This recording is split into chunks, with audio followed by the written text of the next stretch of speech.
Come here, you. Come on. Come on. Hello there. Welcome back to Good Germs Off-Road Adventures. We're getting into some more progress on Donkey today. Stick around.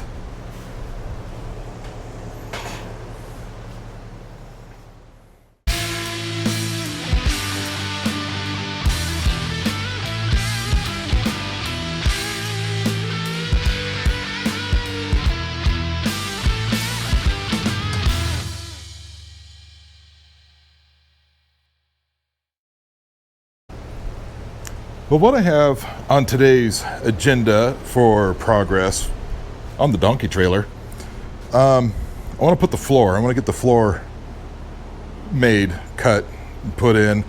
The other thing I want to do is stiffen up the suspension a little bit. Now, y'all might remember from the last video, we went ahead and drove this thing around the yard, and then I got in it, and, well, I bottomed it out. I decided then that what I'm going to do is I'm going to double up the shocks on this thing. So that involves cutting a piece of metal. So I got to make a cross brace for where the shocks are going to mount to the frame. Sort of here, I got to put a piece of metal across there because otherwise I can't, there's nowhere to weld it to, right? And then of course put in a second set of shock mounts and then see if we can put it back together. And then after that, we'll do the floor. I've already got the floor cut to size. Something y'all may not know about me. At one point in time, I used to really like doing woodwork. I used to love cutting wood and putting it together and assembling the bits I put together. There's a movie rack, you know, DVDs. For you youngsters out there, that's a disc that you could put in a machine and play a movie on your TV. Anyway, made a giant DVD media rack in my game room in the house there. I did that probably, I don't know, 6 years ago, something like that. And that's kind of the last wood project I've ever really done. I hate sawdust, people.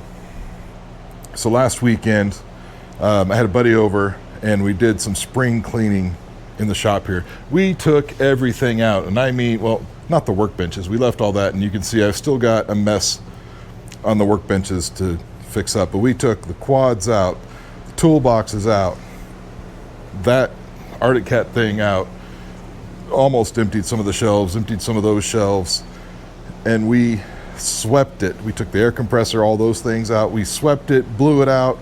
I bug sprayed it. I like to do this every spring, but I haven't done it in probably 2 or 3 years. So it was time, had to do it. Still, like I said, some messes to clean up. Where I'm going with this is I've had this piece of wood, specifically that piece of wood down there, for a while. It's been sitting outside. It's a little warped, but it'll straighten out once we bolt it to a thing. And I just haven't wanted to cut it down. Well, while we were out doing that, I used the flatbed trailer back there as a, you know, sawhorse, and we cut it. And cut it to size. So, I mean, I still have to cut out the notches, and you'll see what I mean when we get to that point. That'll come after we do some metal working. But long story short, I've cut the wood mostly ahead of time. I've also cut the steel beam earlier, this piece of metal. That'll be the cross member that's going to hold the second set of shocks on. It's just cutting metal. You know, you've seen me do it. You've seen millions of people do it. You don't need to see that again. But that's ready to go. So we're just going to be fabricating things today. It's the idea anyway. But first thing I've got to do is I've got to get Donkey flipped over, upside down, get the wheels and tires off of it, and unassemble the suspension. Okay. You know, the wheels and tires, hubs on this thing weigh more than the entire trailer does.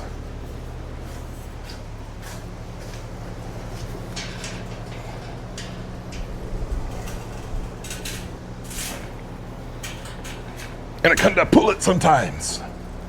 There we go. Perfect. Where did I put? There it is.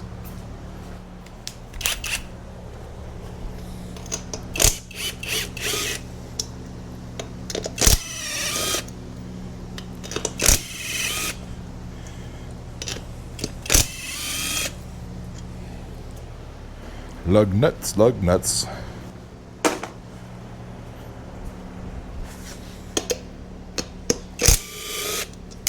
I dropped that one.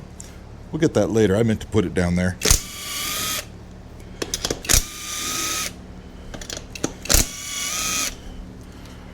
Very good. Okay.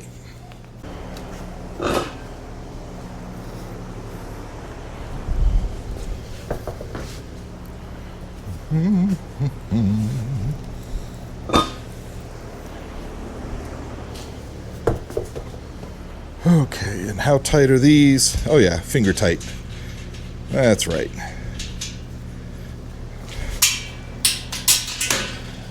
Ow. Yeah, like I said, that assembly right there is heavy.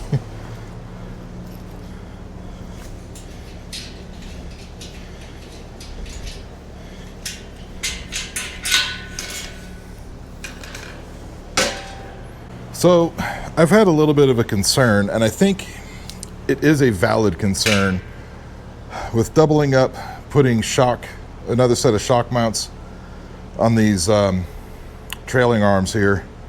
And that concern was, can I get the bolt through it from the outside? And I'm going to kind of show you what I'm talking about. And this is something I struggled with a little bit during original fabrication of this thing. So you see here, we've got our shock mount, and here's the control arm. Well, the way the shocks are on currently, we're bringing the bolt in this direction. Obviously, that's not a problem. However, when I go to put another shock mount, say, there, well, now it's a problem. And let me show you why that's a problem. One, the bolt you can't come in from the inside because then you can't take it out, right? You can never change the shock out. But here's the problem. The bolt won't go in from this side. So, I don't know, honestly, what I'm going to do about that right now. Because once I put a shock in and do that, and then I put this here, well, I can't get that bolt out. I can't change the shock. I can't mount the shock. I would literally have to weld this in place while the shock's on there, and I really don't want to do that. And then, like I said, I won't be able to get it out. So I don't know what I'm going to do about this as of now. And then the problem is going to be the same over here. Right? So I'm going to put that there, and then I have the same problem on this side. So like I said, I really don't know how I'm going to solve this problem right now. Some of me says I should grind a little bit of this away right here. But if I do that, am I going to compromise the integrity of the trailing arm? Probably. And then I have to do it on on this side as well for the new one. So I don't exactly right now know what I'm going to do about that. Obviously on the other end I don't have that problem because it's not on a control arm. It's just going to be open, so no big deal. So I don't really know what I'm going to do.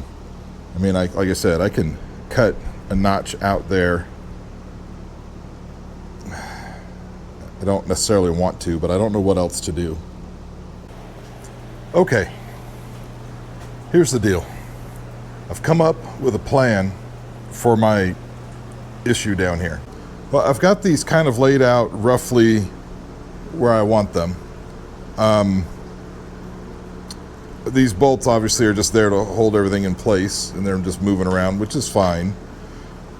I don't want to notch both sides to get a bolt through on each side.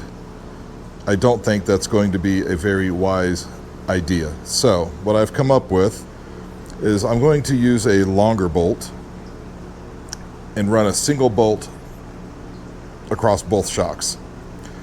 Also a spacer in between here, in between them there. That way they're tied together nice and tight, and I only need to notch one side, and I don't know which side is best to notch. I don't know if it's going to matter, but I only need to notch one side to get the bolt all the way through. So that's the plan. And then I'm going to do the same down there. Single bolt spacer should be good to go, at least in my mind. But I don't actually have the longer bolt, and I actually don't have the spacer. So what I'm going to do now, I've ordered those things. They'll be here tomorrow.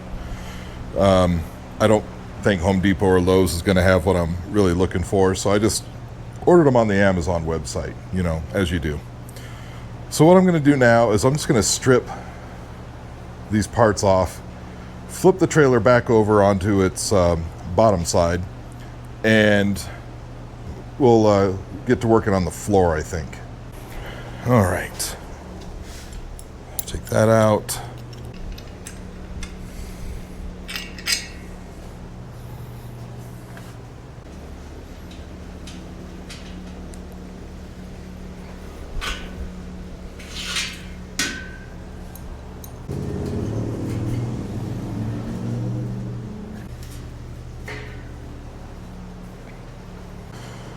All right, up you go.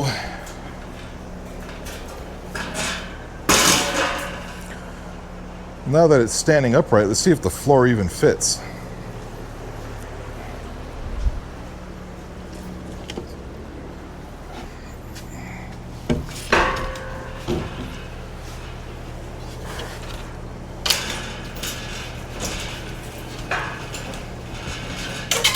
I mean, I always kind of knew this might be the tricky part, getting the floor to actually wedge up in here.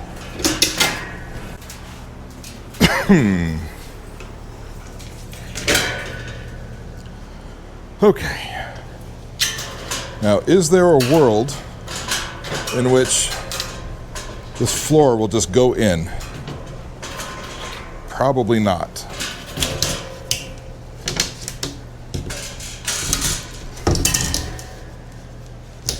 I mean, that's close.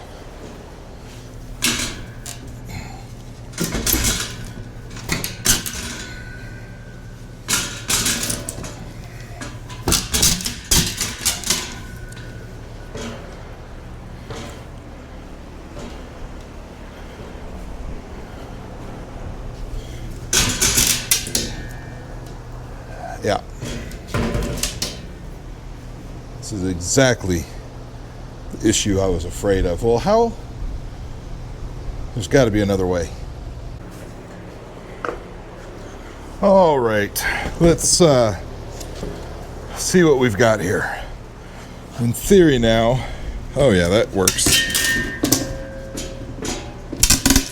It's a little bit snug. It's a little snugglier than I thought it would be.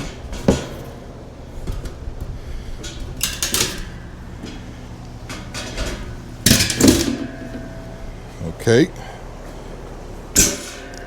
Yep. I'm going to have to trim there.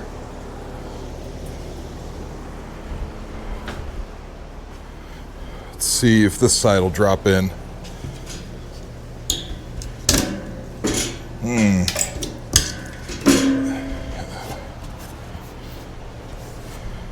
It's starting to look like when I was cutting notches, I didn't do it exactly right, because we're not fitting too good here, folks. But you can see what I'm after. We're gonna have to fix that up. Well, folks, listen, it's about 3 weeks later, and we're still kind of in the same place with Project Donkey. You know, I did have some family come in from out of town and had to do some things with them for a couple of weeks, had some great visits. Sorry for the fillers of videos you had for the couple of weeks there, but we're back into Donkey, and I know that for y'all that was just 5 seconds ago, 10 seconds ago, but for me, again, we're a few weeks down the road. I'm trying to remember where we left off. I think I cut some wood for the floor. Oh yeah, I was going to double up the shocks on the trailing arms. I'm losing my train of thought already. Anyway, it's going to double up the shocks on the trailing arms, but I think I decided I needed to get some additional hardware pieces for that. But we're getting back into it. Again, I know that was just like a moment ago for y'all, but for me, anyway. So first, I've got to get this thing turned back over upside down so I can get to work on the bottom side of it. And then we've, got to get back to grinding, welding, all those things.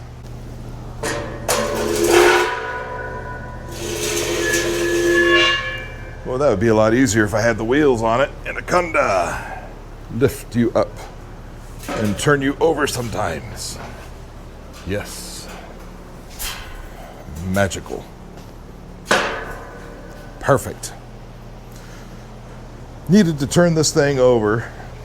I don't remember from 3 weeks ago what I've already shown you, but I've cut this piece of metal here, and it's going to go roughly in a right there kind of place. But I feel like what I need right now, just a little bit more energy. And for that, I turn to Dubby. So the main thing I hate about most energy drinks out there is one, and number one, most of them taste horrible. You know what I mean? They just leave a weird taste and in your mouth. They make you all jittery, make your heart rate go crazy, and then the crash afterwards makes it not even worth having an energy drink to begin with. But look, with Dubby, you get none of that. First of all, they taste great. The flavors are great. This one that I've got here, this is called Dragonade. Dragon fruit and pink strawberry lemonade. Tastes pretty dang good, and it doesn't leave any weird textures in your mouth. It's not gritty, grainy, none of those things. And I'll tell you what, because there's no sugar and no if you can't even pronounce it, it doesn't belong in your drink. I have to look up what that thing is called again. Maltodextrin filler. None of that. No sugars, no maltodextrin filters, no fake colors, no additives to make it look pretty or anything else. Just energy. Good, clean energy. So it's simple enough. You just get your favorite Dubby flavor there, and you get your little scooper that comes with it, and you get yourself a scoop of Dubby stuff there and stick it in the thing. You don't have to use the thing. You can use whatever you want to use. Grab 16 or 20 or so ounces of your favorite water. For this, I'm just using water out of the fridge over there. Yep.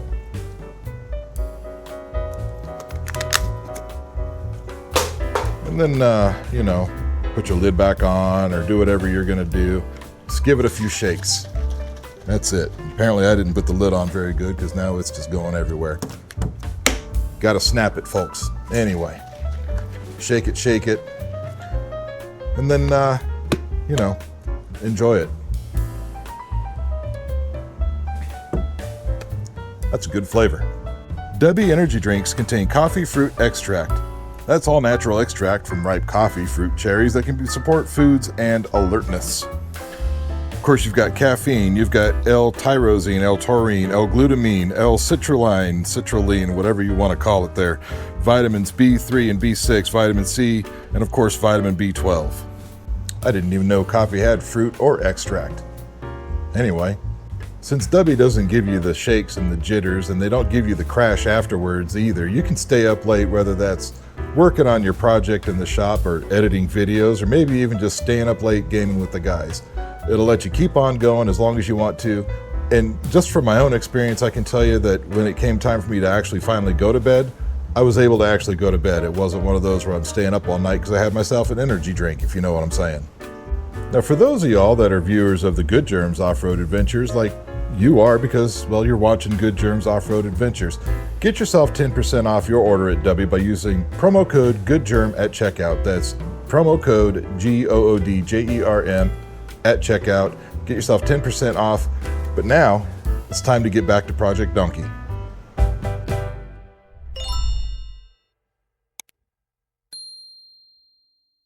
So I've got some weld kind of bulging out here and a little bit there, from these upper shock mounts. I need to grind that smooth so I can weld in the cross brace, plus just go ahead and get the whatever this white stuff is, whether it's paint or whatever. I just need to get all that off, so nothing too exciting, just grinding.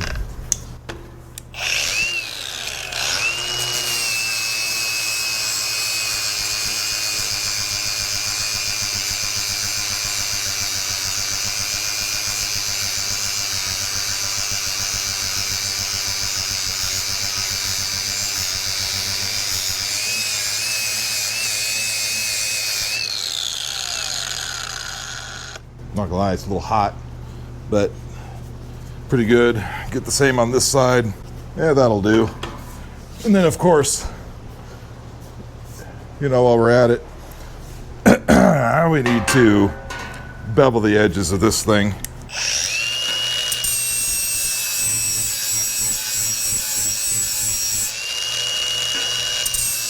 All right, and then I think,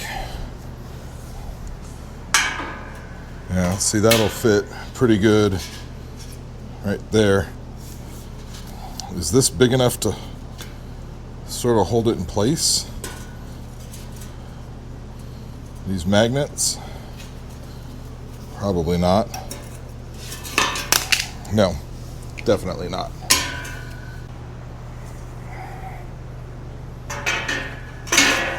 Oh yeah, well, that works pretty good like that.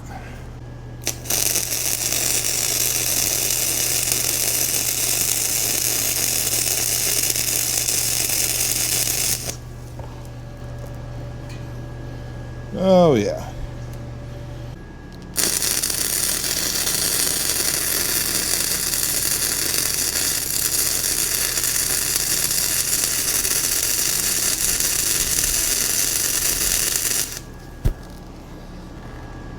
Yep.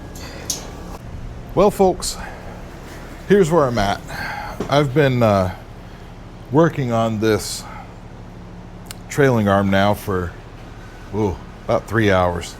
So let me show you what I was up against trying to make this work. So obviously we had one shock mount. We needed to add a second one, so I went ahead and added the second one. Had the shocks lined up on here to make sure that they didn't touch each other. Spacing was pretty good. I'll talk about the spacer in a minute right here.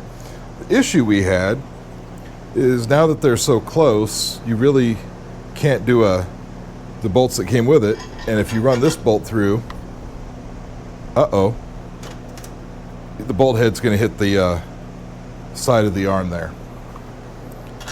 So what I decided to do on one side only, is I cut a notch right here into the control arm, and then I cut a piece of angle iron to fill it in, almost like notching your frame, C-notching the frame on a truck if you're going to lower it or something. Now, I've said it several times before, and I'll continue to say it. I'm not a fabricator, I'm not a welder, and instead of thinking forward on this project, I do a whole lot of thinking backwards. Like, well, I shouldn't have put that there, and it's too late to move it. So now we got to make it work. So it's ugly, and it's not very good looking, but I'm pretty certain it's strong. I'll show you. So you can see where we've notched this in. I actually ended up adding a small plate right here because I ended up with a hole there because my cuts were just ugly. I had to fill in some metal here and some welds. Anyway, there's a lot more weld in there, and then I ground this smooth. There's a lot of weld in there to make sure that we gain back the strength we lost by cutting that notch. I'm aware of how, look, once we've painted this, it will look a lot better in my mind. So anyway, I did it on one side because I decided to use this very long grade 1,000,000 bolt to run all the way through and hold both shocks in place. Well, to do that, I really needed a spacer in between the shock mounts. So what this is an 1.25 inch, just aluminum spacer, the right size, which is M10 on the interior diameter, and it fits there nicely. I did have to cut about 1/8 inch off the length of it, and now I can actually shove this bolt all the way through. And then I put a single nut on the back side here and it'll squish this together and mount both of the shocks on the thing. So now I'm at a point where I need to put it back on the trailer and mount shocks on it, and then get the upper shock mounts mated, welded to the bottom of the trailer frame. While I do this, talk amongst yourselves. You can come up with your own topic. And then quite simply on the bottom, here, let's scoot this back a skosh, just kind of like that. There we go, now you can see what we're doing. And then back here, you remember this shock sits through here. And then this one's gonna obviously go through there. And that's what we'll use to figure out where to mount the shock mount on that side. So now that you all get the idea of what I'm getting to next, I'm going to go ahead right quick and mount up that other upper shock mount, put it together, and catch back up to you. Well folks, so here's the thing. It is once again yet another week later. Had a lot of interruptions, a lot of things came up last weekend, and weekend is pretty much when I have the time to work on things. I don't get a lot of time during the week. So finished the one side and assembled it back on the donkey trailer, and I'll show you kind of what it looks like currently. So we've got it mounted back up. Now I did at the top, of course, you saw me maybe assemble that. Maybe you didn't see me assemble that. I don't know what you saw me do because I don't remember, because it was a week ago. Goodness. Anyway, 2 shocks at the bottom. Instead of doing the single bolt across, I opted to go ahead and just do the 2 separate original bolts. That works out just fine. And now, there you go. And then from a stiffness standpoint, I went ahead and tested it, and I'm going to use the spindle because this is where the wheel goes, right? So it is much stiffer, and I can, if I really try, I can push it all the way down, but it's hard to do, which is exactly kind of what I wanted. So now what I'm going to do is go ahead and work on the other side. Now, you hung out while I did the first side. The other side is exactly the same, just a mirror image of it. And so I'm going to do that off camera, come back when I've got it all put together again, and then we can see, you know, what we've got. Okay, then. Here we go. Well, folks, I would say the second trailing arm, it went a lot better, easier, smoother, all those things than the first one. Of course, with the first one, I was just trying to figure out what in the world, you know, how am I going to do this? And as a reminder, you know, this is the bit of a thing I had to cut out and kind of weld up and make strong again, and it's fine. It'll be fine. That's what I'm just going to keep telling myself. But then, of course, the second one, just look how much nicer that is. It helps when you learn from your mistakes the first time, but at least the mistakes weren't bad enough to have to, you know, scrap it and start over. But anyway, you can see we've got now both sides with the dual shock system. And I really think that's going to help us. We can put some weight in there, and it still should have some shock absorption capabilities. But right now what I'm going to do is flip this thing over, because there are some welds that I need to do on the top side, and then we'll see if we can make that floor fit.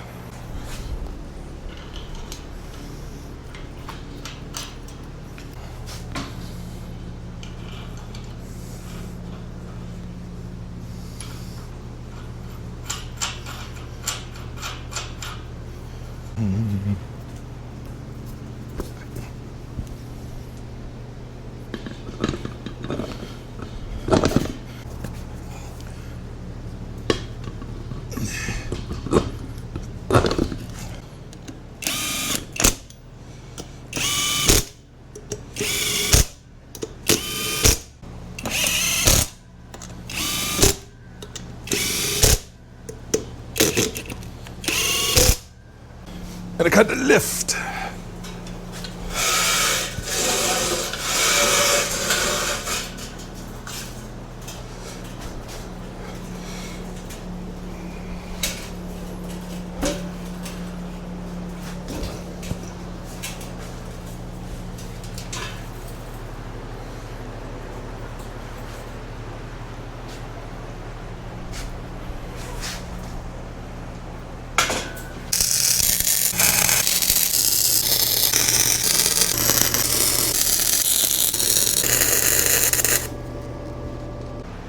Well, I just went after all them corners, I think, earlier in the video. Again, I can't remember because it's been several weeks since we've been there. But I think earlier in the video I was having issues getting the plywood floor to fit. So I just went at it with the grinder with a flap wheel on it. That's fine. And well, you can see what I'm, okay. From here, that looks really cool and pretty good. But as you get close, you know, some of the gaps around the posts, well, they're not lovely. But, you know, that's probably okay. Not going for perfect, mainly because I don't know that I'm capable of perfect. I'm capable of good enough, you know, that'll do. And in this case, that'll do, donkey. That'll do. That'll do, donkey. That'll do. Anyway, I think that's it. You know, it doesn't look like we accomplished much, but let me tell you, it was a lot more work than I really thought it was going to be, especially adding the second shocks, the second shock, I'm tired. The second shock mounts, especially on the, you know, on the trailing arms there, and then having to basically C-channel them, or I guess we did a V-channel, if that's such a thing, to make it so we can put a bolt in it. But success for today, and last week, and 3 weeks before that when we started this video. But hey, you know, it doesn't matter how we got here. Here we are. I'd like to thank y'all for hanging out. For more progress on the project donkey trailer, more to come. I think the next thing we're going to do is figure out the fasteners to fasten the floor down, and then the sides. I think we're going to be making the sides, and that I fully expect to be difficult, and definitely a lot of learning as we go. And you know, we'll probably not learn from mistakes. We'll just kind of deal with them as they happen. Anyway, appreciate y'all for being here. If you wouldn't mind, subscribe, like, share, comment, tell your friends, all of them, to go watch my videos if you would. Have watch parties, do all the fun things. Sure. That'll do it. In the meantime, y'all ride safe. Y'all work in your shop safe. I got a burnt finger and a slicing one from a grind and cutoff wheel. That's not terribly, it's not bad, it's not deep, didn't bleed, just burned it. Anyway, just be safe, and we'll see y'all later. Bye-bye now.